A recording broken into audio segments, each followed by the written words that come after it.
Carvin, une ville d'histoire, de commerce, un passé minier et équestre et également une mémoire de guerre.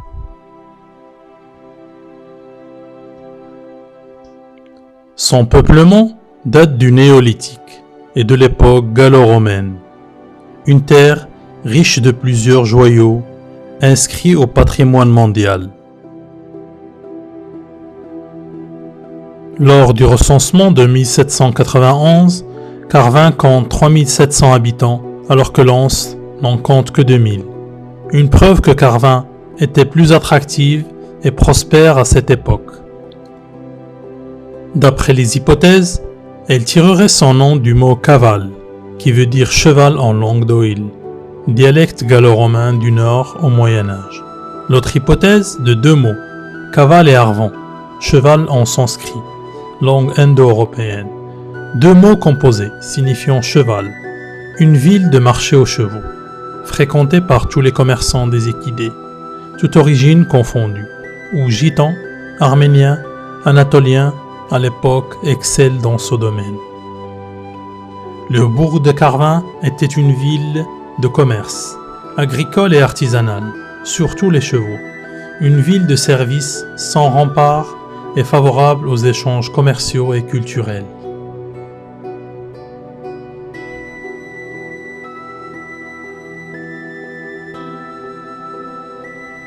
La célébrité des places carvinoises, place du marché aux chevaux et la Grande Place, est restée jusqu'au XIXe siècle, car elles étaient réservées à la vente des chevaux. La plus animée était celle en face de la halle, la maison des échevins, ancêtre de l'hôtel de ville, ancien tribunal et actuellement service urbanisme et communication. Animée par les défilés de présentation des chevaux, qui avaient lieu dans l'actuelle rue de l'Égalité, une balance était située en face de l'ancienne mairie. Elle recevait les marchandises soumises à l'octroi.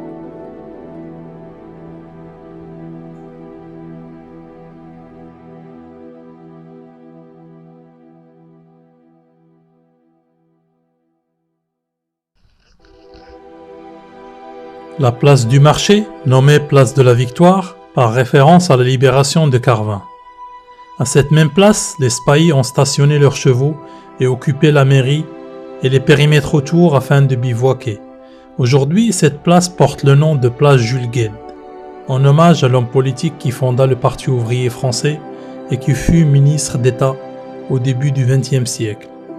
Une place chargée d'histoire et d'événements, privée de son appellation place de la Victoire.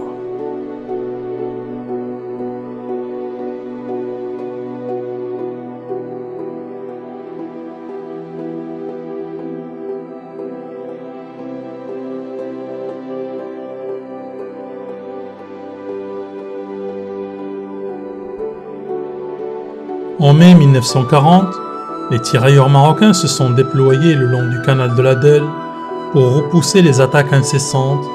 Tout le secteur de Carvin est le théâtre d'une importante bataille de retardement qui a permis aux troupes françaises et anglaises encerclées de gagner la poche de Dunkerque.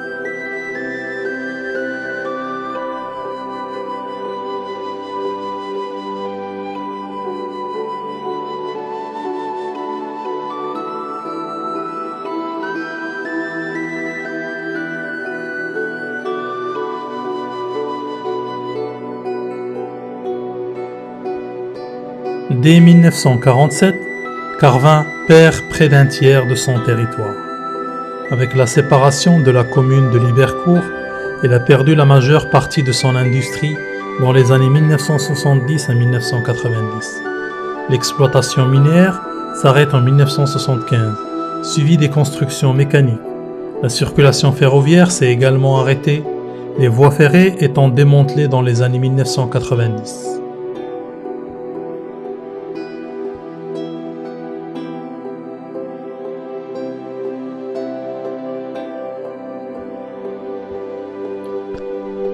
Carvin a besoin de raconter son histoire, celle de la guerre, des courageux mineurs et leurs familles, des fusillés et leurs familles, des anciennes mères qui se sont succédées, celle des braves combattants qui se sont dévoués le long du canal de la Deule, celle des spahis qui ont bivouaqué dans l'ancienne mairie et occupé avec leurs chevaux la place de la Victoire et tous les espaces autour de l'église Saint-Martin et l'ancienne mairie.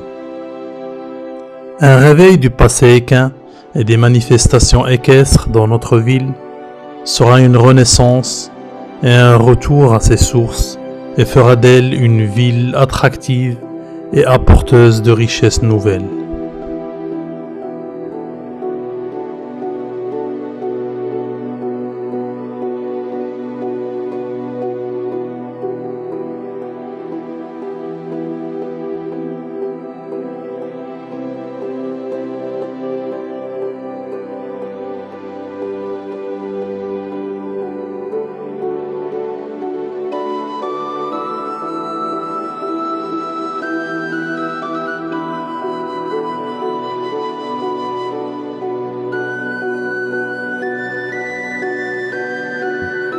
Une terre riche de plusieurs joyaux, inscrits au patrimoine mondial.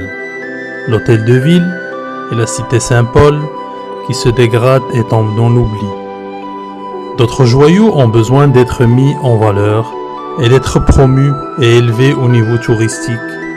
L'église Saint-Martin, l'église Saint-Druyon, l'église Notre-Dame de Lourdes de la cité Saint-Paul, la fosse 4 et son terril, l'ancienne mairie, l'ancienne gare, le marché aux chevaux, anciennement place de la Victoire, devenu actuellement parking et abri de bus de la place Jules Guesde.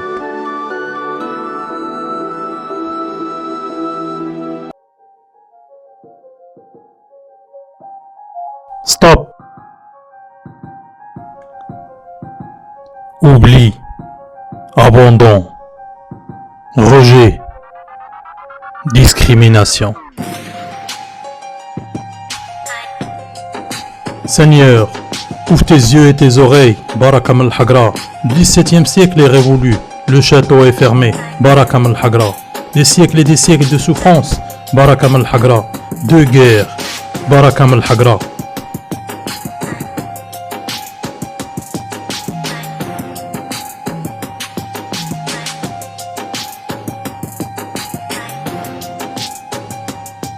Le château est ouvert, porté sur le dos de nos ancêtres, liberté, égalité, fraternité. Seigneur, ouvre tes yeux et tes oreilles, Barakam al-Hagra. Ce sont les mots des Idul Guddem, Barakam al-Hagra. Ce sont les mots des Fakirans Djellaba et Bernou, Barakam al-Hagra.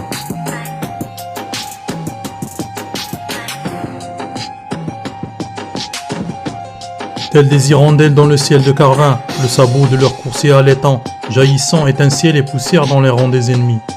En vérité, Seigneur du château, tu es bien ingrat, Barakam al-Hagra. Nous avons dansé à sur le sol de Carvin, Barakam al-Hagra. Nous danserons ensemble au nom de liberté, égalité, fraternité.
Seigneur, ouvre tes yeux et tes oreilles, Barakam al-Hagra. Le XVIIe siècle est révolu, le château est fermé, Barakam al-Hagra. Des siècles et des siècles de souffrance, Barakam al-Hagra. De guerre, Barakam al-Hagra.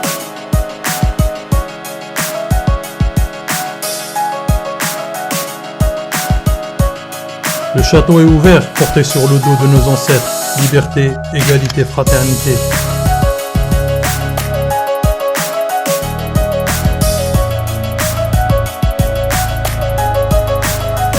Seigneur, ouvre tes yeux et tes oreilles, Barakam al-Hagra. Ce sont les mots des idoles Bouddhem, Barakam al-Hagra. Ce sont les mots des fakirs Djellaba et Burnou, Barakam al-Hagra. Tels des hirondelles dans le ciel de Carvin, les sabots de leurs coursiers allaitant, jaillissant étincellent les poussières dans les rangs des ennemis. En vérité, Seigneur du château, tu es bien ingrat, Barakam al-Hagra.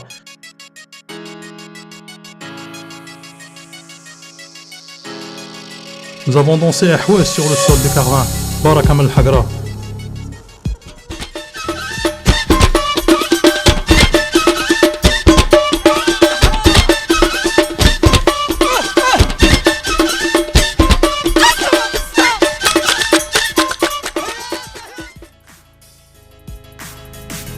Nous danserons ensemble au nom de liberté, égalité, fraternité.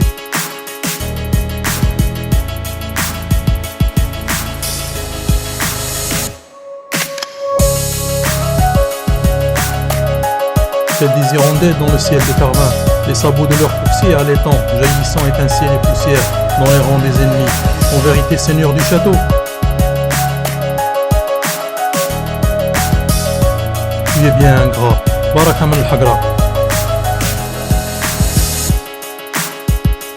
Tels des hirondelles dans le ciel de Carvin, les sabots de leurs coursiers allaitant, jaillissant étincellent les poussières dans les rangs des ennemis. En vérité, Seigneur du château,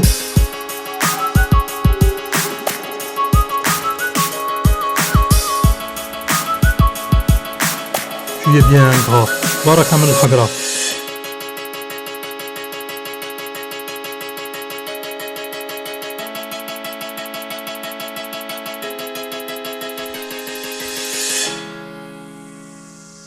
Seigneur, ouvre tes yeux et tes oreilles, Barakam al-Hagra. Nous danserons ensemble au nom de liberté, égalité, fraternité.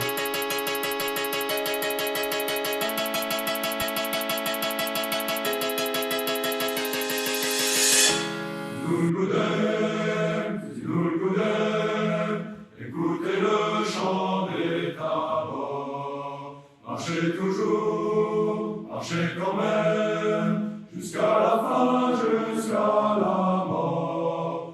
Tout en hurlant, c'est nous le Bouddhem, c'est la dure loi du tabor.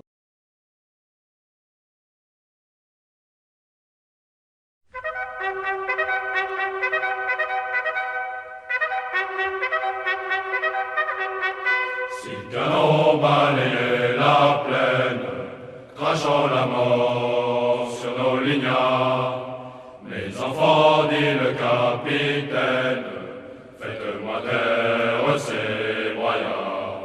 Cette réplique étant très nette, les Turcs froncent les sourcils, et puis au bout de leur fusil, ils ajustent leurs baïonnettes. Les Turcos sont de bons enfants. Les Turcos sont de bons enfants. Mais il ne faut pas qu'on les gêne. Sans cela, la chose est certaine. Les Turcos deviennent méchants. Ça n'empêche pas les sentiments. Les Turcos sont de bons enfants.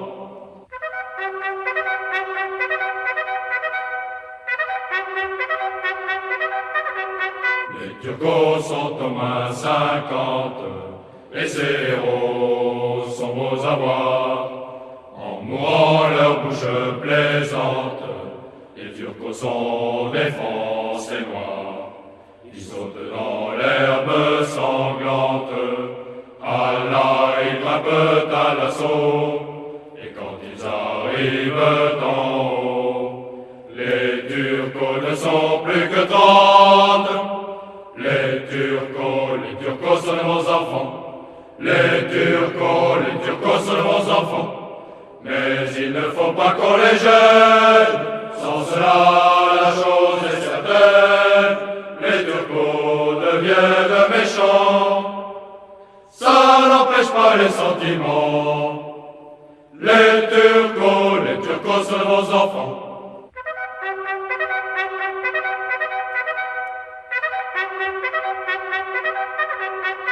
Alors sans tambour ni trompette, on voit mourir nos tirailleurs. En un moment la place est nette, il ne reste plus d'artilleurs. Et quand ils cessent de se battre, les 6 canons se trouvent pris, mais eux tous sanglants et meurtris. Les Turcos ne sont plus que 4. Les Turcos sont de bons enfants. Les Turcos sont de bons enfants. Mais il ne faut pas qu'on les gêne. Sans cela, la chose est certaine. Les Turcos deviennent méchants. Ça n'empêche pas les sentiments. Les Turcos sont de bons enfants.